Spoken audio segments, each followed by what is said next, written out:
Alright, what's up everybody? Back with another edition of Everyday Hoops. Hope guys having a good one. Today we're doing another video of remembering old teams. Well, not old, but remembering teams you might have forgotten about in the past few years. And this one is going to be actually a two-parter. This one is on the young Indiana Pacers team that was supposed to be the next team up. And very exciting team, very fun to go back and watch and research. This team is very, very fun. We're going to talk all about that, starting this one with the 2012-2013 season. This part one. Thank you guys for views on the videos and the shorts recently. Really appreciate it. If you enjoyed the content around here, consider subscribing, like, turn notifications, do all stuff like that. I'd really appreciate it. We upset a lot. Look at the analytics, a little bit less than 1% of you actually watch the videos are subscribed. So, if you like the content, hit the subscribe button. I'd really appreciate it a whole lot. We're very close to 300, so I'd really appreciate it. And yeah, I don't want to waste any more of your time. This might be a long one, so let's get right into it. So we are starting this at the end of the 2011-2012 season. The Indiana Pacers went 42-24 in the 66-game lockout shortened 2012 season, finishing third in the East and eventually losing to the eventual champions Miami Heat in the second round in 6 games. But they still had a young, up-and-coming team with a lot of guys showing a lot of potential. Frank Vogel really had this team looking right. Going into the 2012-2013 offseason, with their first-round pick, they drafted center Miles Plumlee out of Duke University, a very athletic big man to kind of help because they didn't really have good backup big man play the last few years. In the offseason, they signed wingman Jalen Green to a 3-year, $10.5 million deal. Green was coming off a 2012 season where it was his first time back in the league in a few years as he went overseas to Russia for a few seasons. He came back, played with the Nets in 2012, and had a career season averaging just under 13 points with 3.5 rebounds on 48% shooting. He did only play in 31 games up with the Pacers, saw those 31 games and believed him, signing him to a 3-year deal. They also made another kind of big move. They traded their starting point guard Darren Collison, who was kind of a fixture on the team for the past few years, trading him and Dante Jones to the Dallas Mavericks for backup center Ian Mahinmi. Mahinmi was coming off a 2012 season where he played the most games of his career, 61, and averaged just under 6 points and 4 rebounds per game, shooting 54% from the field, as he also was a former champion with the Dallas Mavericks in 2011. Of course, again, needing the backup center play to be better behind Roy Hibbert. And then also in the offseason, they signed DJ Augustin to a 1-year, $3.5 million deal. Augustin was a former first-round pick, lottery pick by the Charlotte Bobcats, where he played very solid for the past 4 years. Unfortunately, the Bobcats waived him after not giving him a contract extension after his rookie deal, so the Pacers signed him to a 1-year deal to be a backup point guard after trading away Darren Collison. Coming into the season, the Pacers had a very young, exciting roster, of course, led by 22-year-old wing Paul George, that was expected to have a breakout season after having a really nice sophomore season. They also still had a 29-year-old Danny Granger, who was going through some injuries but still could be a very solid scorer. 26-year-old Roy Hibbert, who looked like he was coming into his own, being an amazing rim-protecting big man. They had 32-year-old David West, a veteran forward that could get the job done, scoring the ball, finding his teammates as well. They had a 22-year-old Lance Stevenson coming off the bench, bringing a lot of energy and fiery passion to this Pacer team. They also still had a 26-year-old George Hill, a very solid point guard that felt like could just do no wrong. And they had Tyler Hansbrough, a 27-year-old former college legend that could come off the bench and still, again, give more fiery passion to this team. The Pacers were very solid under coach Frank Vogel, who was a really good defensive-minded coach, but also looked like the offense was coming along a little bit. This Pacers team was expected to do big things, as looking at their expected win-loss before the season, they're expected to win 52 games in 2013, taking a big jump. Coming into opening night, the Pacers would play the Toronto Raptors, and George Hill would hit a floater with 2 seconds left to give the Pacers the opening night win, 90-88. David West finished with 25 points on 12 for 19 shooting. Paul George finished with 14, 15, and 5, and Roy Hibbert at 14, 10, and 5 blocks. And an all-around really good defensive effort and overall team effort for Indiana. Pacers did not get off to a great start in that season. They started their season 3-6. Besides their opening night win against the Raptors, the only 2 other wins were beating the Kings in double overtime 106-98 and beating the Wizards 89-85. But their losses were not great. They lost to the Charlotte Bobcats 90-89, lost to the Spurs by almost 30, lost to the Hawks 89-86, the Wolves 96-94, the Raptors 74-72, and the Bucks 99-85. Of course, it was still November. It's still very early in the season, so not much to worry about, but still, Not an amazing start for a team that expected to win over 50 games. But then they brought it back together, ending November 5-2, beating the Mavericks 103-83 as 6 players scored in double figures, and they beat the Wizards 96-89 as David West put up 30. They also beat the Hornets 115-107 in overtime as Paul George put up 37, beat the Lakers 79-77 as George Hill hit another game winner, and beat the Kings 97-92 as George Hill and David West combined for 56 points. They started December with an 8-8 record, 7th in the East, bringing it back at a 500 team. But then December, that's when they really started to hit their stride. They went 10-5 in the month of December, including a 7-1 stretch from December 14th to December 28th, beating a bunch of teams, defeating Cleveland 96-81, beating the Sixers 95-85 as Paul George put in 28. They beat the Pistons 87-77, beat the Jazz 104-84 as 3 players scored over 20. They beat the Cavs again 99-89 as 7 players scored in double figures. Beat the Hornets 81-75 as they outscored New Orleans 24-7 in the third quarter, and beat the Suns 97-91 to start January with an 18-13 record, 4th in the Eastern Conference, beating up on not amazing teams, but still, I mean, to make the playoffs, you got to beat bad teams. You got to beat the teams you got to beat, you know. They started January with a 5-1 record, defeating the Wizards 89-81, the Bucks 95-80. The Heat 87-77, which was a big game, beat the Knicks 81-76, the Bobcats 96-88, and only lost to the Celtics 94-75 in that early January stretch to bring the record up to 23-14, going to 3rd in the Eastern Conference. And it looked like this was the time. This was the time the Indiana Pacers were starting to hit their stride. They were coming for it, and it was a very exciting time. Everyone was doing really good. It was really just an overall team effort. Every night I felt like there was just a different guy coming in and contributing to their team, while also playing really good defense, not allowing 100 points scored on them during this stretch. But then, once we got to the end of January, things started to come loose a little bit. The end of January, 4-5, including 3 straight losses. One to the Blazers, 100-80, as the outscored 30-21 in the fourth. They lost to the Jazz, 114-110 in overtime, and lost to the Nuggets, 102-101, as Andre Iguodala hit free throws with 0.4 of a second left to seal that game, bringing the record down to 27-19, tied for 4th in the Eastern Conference with the Brooklyn Nets. But of course, every team goes through a rough stretch during the season, so it wasn't really too much to worry about, as they got it right back on track, going on a 5-game win streak from January 30th to February 6th. They would beat the Pistons 98-79 as 6 players scored in double figures, beat the Heat again 102-89 as David West put in 30. They beat the Bulls 111-101 as David West, George Hill, and Paul George combined for 72. They beat the Hawks 114-103 as 7 players scored in double figures, and beat the 76ers 88-69 as they outscored Philly 51-35 in the second half. After that 5-game win streak, though, they would lose back-to-back overtime games, losing to the Raptors 100-98 as Rudy Gay put in a game-winning jumper with 1.7 seconds left, and losing to the Nets 89-84. But they beat the Charlotte Bobcats, their last game before the All-Star break, to enter All-Star Weekend with a 32-21 record, 3rd in the Eastern Conference. This Pacers team was actually pretty solid. They had a bunch of players doing their job. You know, Paul George was playing really good, taking that next leap. David West just being that solid veteran guy that they can count on. Rory Hibbert on the defensive end was doing good, but also offensively he's doing some things. George Hill was playing a really good role at point guard. Their bench was very solid, as I feel like, again, every other night someone else was contributing to this team, as they had a lot of games where they had 5 or more players score in double figures, and their defense was absolutely amazing to enter the All-Star break with that record. Paul George, again, I was telling you, took that next leap as he made his first All-Star appearance in 2013. A big sign of big things to come for PG, as he also made the 3-point contest, and Joe Green would make the dunk contest. Fortunately not win, but I mean, we know how Joe gets down athletically. Coming out of the All-Star break, they would win 4 straight games, picking up right where they left off, beating the Knicks 125-91 as they scored 74 points in the first half, beating the Pistons on back-to-back nights 114-82 and 90-72, and beating the Warriors 108-97 to prove to 36-21, an amazing record. They would lose to the Clippers to end February with a 36-22 record, second now in the Eastern Conference, only behind the Miami Heat, who were 41-14 in that time, as the Pacers, of course, were trying to catch the Miami Heat all season after what they did to them last year in the playoffs.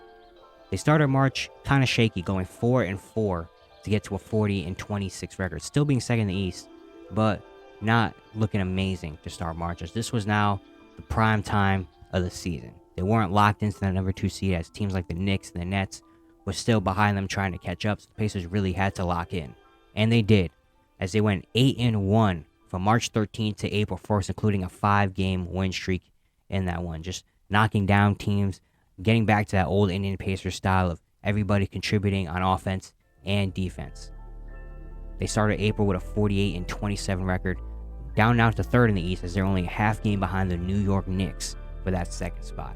They really needed to end the season well if they wanted to get a top 2 seed in the Eastern Conference, which would give them a big advantage. But unfortunately, they couldn't do that, as they lost 5 of their last 6 games to end the season with a 49-32 record. They only played in 81 games this season because they had a game late in the year versus the Boston Celtics that got canceled due to the Boston Marathon bombing. They finished third in the Eastern Conference behind the Heat and the Knicks, but the Pacers still had a really good season. Paul George had his breakout year, making his first All-Star appearance, finishing the season averaging almost 17.5 points with 7 rebounds, 4 assists, and almost 2 steals, as he was awarded the 2013 Most Improved Player of the Year award. He also made All-NBA third team and All-Defensive second team. David West had a very good season as well, averaging over 17 points with 7 rebounds and shot 49% from the field. George Hill averaged 14 points with 3 rebounds, 4 assists, and a steal. And Roy Hibbert would contribute, averaging just under 12 points with 8 rebounds and over 2.5 blocks per game. The offense was very solid. They were the number 20th offensive rating in the league. Not great, a little bit below average, but still could get the job done, as they finished with the number 1 defense in the NBA in 2013 with a 99.8 defensive rating. I mean, they just had great defenders everywhere. Paul George was coming into his own, making all defensive second team. Roy Hibbert was there protecting the rim. They had just a more bunch of just solid defenders under coach Frank Vogel, who was defensive minded. It made sense that they were number 1, and that was really their calling card in the NBA as they now enter the playoffs with vengeance. I mean, a lot of people looked at the Indiana Pacers and saw that they potentially could do something big this year in 2013 with their defense. Guys like Paul George breaking out. I mean, this Pacers team was on track to be very, very good. They got a first-round matchup with the number 6 seed Atlanta Hawks. Under Larry Drew, the Hawks finished the season 44-38, finishing 6th in the Eastern Conference. They were led by Josh Smith and Al Horford, the big man duo down low that was really good offensively and defensively. And they also had some pretty solid players around them, guys like Jeff Teague, Kyle Korver, Devin Harris. This Hawks team was not a pushover. Going to the playoffs in Game 1, the Pacers outscored Atlanta 34-26 in the first quarter and 26-19 in the third quarter, as the Pacers just looked like the better team overall in Game 1, winning 107-90 as Paul George put on a show in his first playoff game, finishing with 23 points, 11 rebounds, and 12 assists, as they also had 6 players score in double figures, giving the Pacers a 1-0 lead to the series. And a lot of that carried over to Game 2, as the Pacers forced 14 Atlanta turnovers. They shot 29 free throws and hit 10 three-pointers, defeating the Hawks again 113-98, as Paul George had another great game, going with 27 points on 11 for 21 shooting, while George Hill contributed with 22, as Indiana would easily win the first 2 games at home, going up 2-0 going into Atlanta. At this point, Indiana was putting the pressure on Atlanta. I mean, Atlanta now going home, they needed to protect home court, and they did. In Game 3, Atlanta outscored Indiana 54-30 in the first half, as the Pacers had 22 turnovers and shot just 22% from the field in a horrible game for Indiana. They lost 90-69. David West and Paul George came to play as they put up 34 points, but the rest of the team just had 35 points combined, as Indiana would now lead the series 2-1 instead of 2.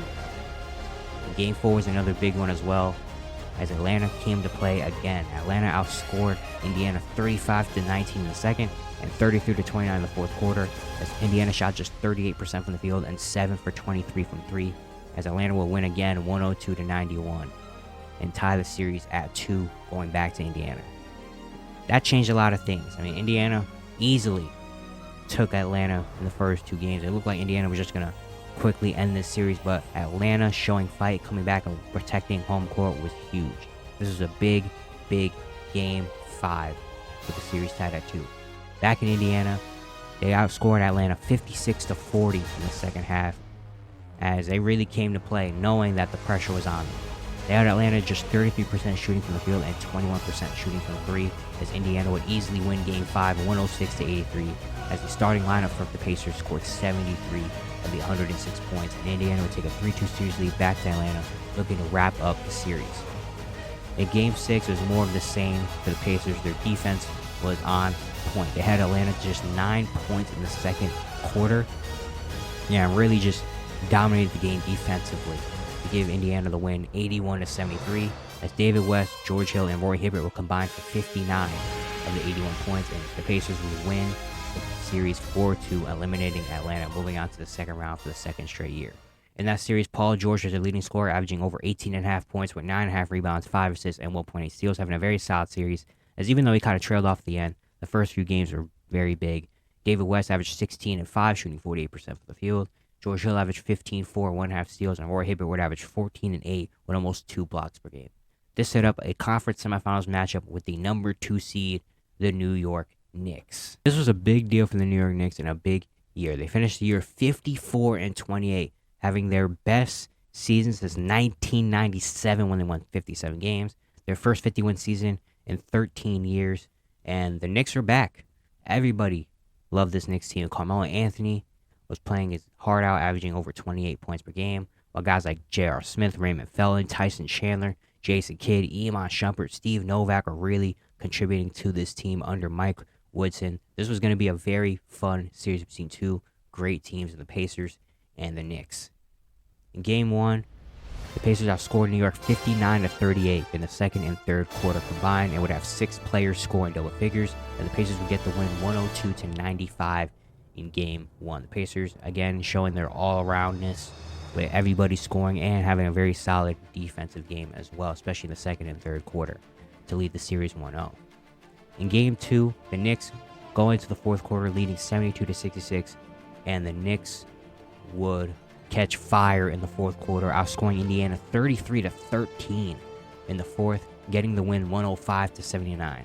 Paul George, George Hill, and David West would combine for 45, while the rest of the team would have just 34, as the Knicks would tie the series at 1 apiece. Now we're going back to Indiana for games 3 and 4 in a 1-1 series. These two games were very big. In Game 3, the Pacers would catch fire from 3, hitting 10 of them, and also controlled the glass, winning the rebounding battle 53-41, as the Pacers would get the win 82-71. As Roy Hibbert had a big game, going for 24 points and 12 rebounds. The starting lineup for the Pacers would score 74 of the 82 points, and the Pacers would lead the series 2-1. In Game 4, it was more of the same from Game 1 and Game 3, as Indiana outscored New York 48-34 in the first half, and their defense came to play, holding the Knicks to just 35% shooting, as the Knicks offense just was not the same that we saw in Game 3 and Game 4. The Pacers would end up winning 93-82, as George Hill put in 26 points, and Paul George put in 18, 10, and 7, as Indiana will now take a 3-1 series lead back to New York. It was kind of a similar situation to their round 1 series. The Pacers had the lead, but they couldn't play around. They needed to finish the series, as they had a big conference finals ahead of them. But in Game 5, the Knicks fought back. The Pacers shot just 36% from the field and had 19 turnovers. The Knicks offense was popping again, as the Knicks would get the win 85-75, making it a 3-2 series, and they were now going back for another Game 6 in Indiana. In Game 6, it was very close out the first 3 quarters, but the Pacers would outscore New York 25-18 in the fourth quarter, and they would shoot 50% from the field, as the Pacers would get the win 106-99, defeating the Knicks in 6 games, as Lance Stevenson actually was the hero in Game 6, eliminating his hometown team, finishing with 25 points and 10 rebounds, while Paul George chipped in 23, and Roy Hibbert had 21, 12, and 5 blocks. The Pacers would be able to go to the conference finals for the first time since 2004, when they won 61 games, having won. That was one of the greatest seasons in Indiana Pacers history. In that series, Paul George, the leading scorer, averaging 19.5 points with 7 rebounds, 5 assists, and 1.7 steals. George Hill averaged 16, 4, and 4. David West averaged 14 and 7. Roy Hibbert averaged 13, 10, and 3 blocks. And Lance Stevenson chipped in with 11 and 8, having all of their starting 5 scoring double figures in that series. And now they set up an epic conference finals matchup with the number 1 seed in the Eastern Conference, the Miami Heat. The Miami had an amazing 2013 season, coming off a chip in 2012. they wanted another one. They finished with a 66-16 record, the best in the NBA, and just swept through the first and second round, only losing one game in that entire 2-round stretch. And now set up again an amazing matchup with the Indiana Pacers, as LeBron was having another LeBron type season. Wade and Bosh are really contributing a lot as well. They have really solid role players, guys like Ray Allen, Mario Chalmers, Shane Battier, and more. This was going to be an amazing series, as the Pacers wanted their get back from last year's second round, but the Heat were not going to have it. Game 1 was one of the greatest playoff games we've seen in the last few years. In Game 1, it was very close, very back and forth, came down to the wire, and Paul George hits a big three-pointer with 0.7 of a second left to send the game into overtime. Then in overtime, after Paul George hit 2 free throws to tie up the game, LeBron got free, and LeBron would hit the game-winning layup at the buzzer to give Miami the win, 103-102. Paul George finished with 27, West would have 26, and Hibbert at 19, but it couldn't stop LeBron's 30-point triple-double, as the Heat would win Game 1 at home, 1-0. If this game was any indicator for this series, it was going to be one that you would not want to miss. In Game 2, the Pacers cleaned up the crunch time mistakes. They forced 2 turnovers, 2 3-point misses, and George Hill hit a couple free throws in the last minute and a half of the game to win, as the Pacers shoot 50% from the field and win the game 97-93. Roy Hibbert had a great game, finishing with 29 and 10. Paul George at 22, and all the starters for Indiana were scoring double figures, as they would tie the series up at 1 going back home. In Game 3, Miami would outscore Indiana 36-26 in the second quarter, and Indiana did not have a great game, shooting just 39% of the field and having 10 turnovers, as Miami would easily win Game 3 114-96. David West put in 21, Roy Hibbert had 20 and 17, but it couldn't stop Miami, as they would take a 2-1 series lead.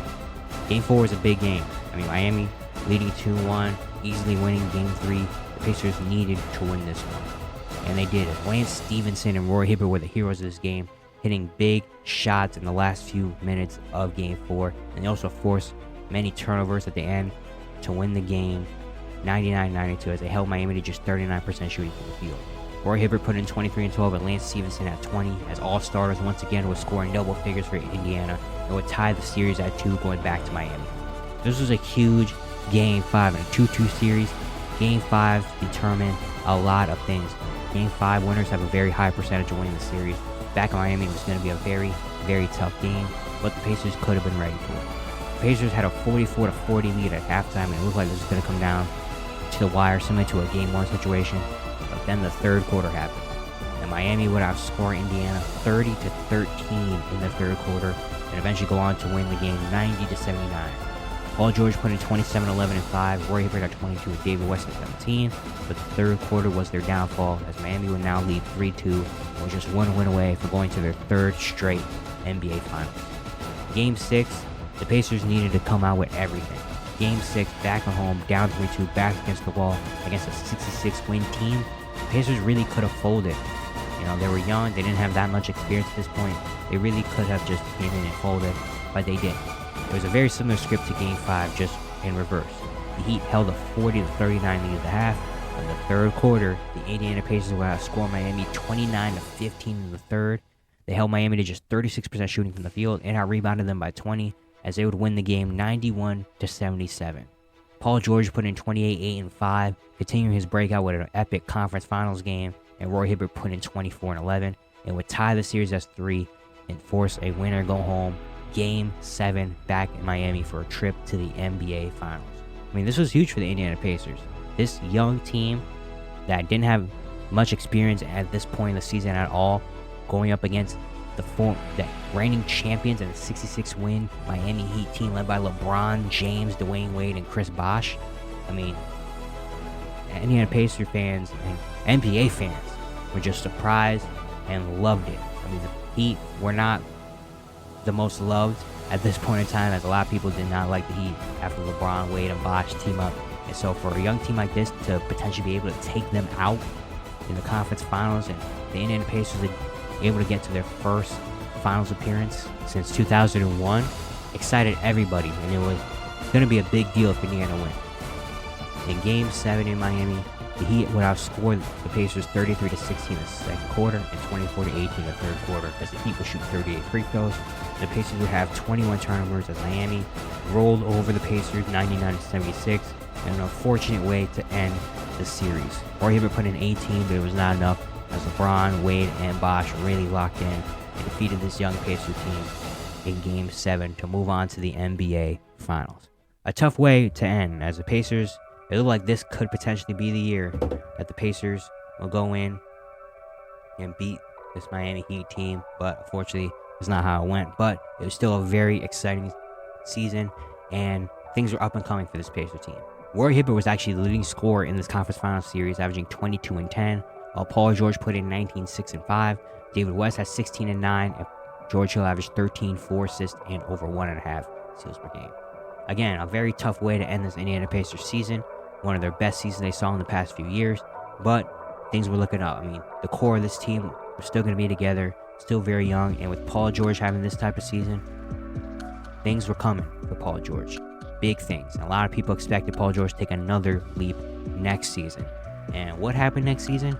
We're going to find out in another video. Is this going to be a two-parter, like I said earlier? But yeah, thank you guys for the views on the videos and the shorts. I really appreciate it. Thank you guys for watching this video. It was very fun to do this.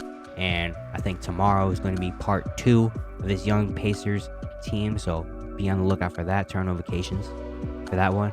And I'll see you guys tomorrow.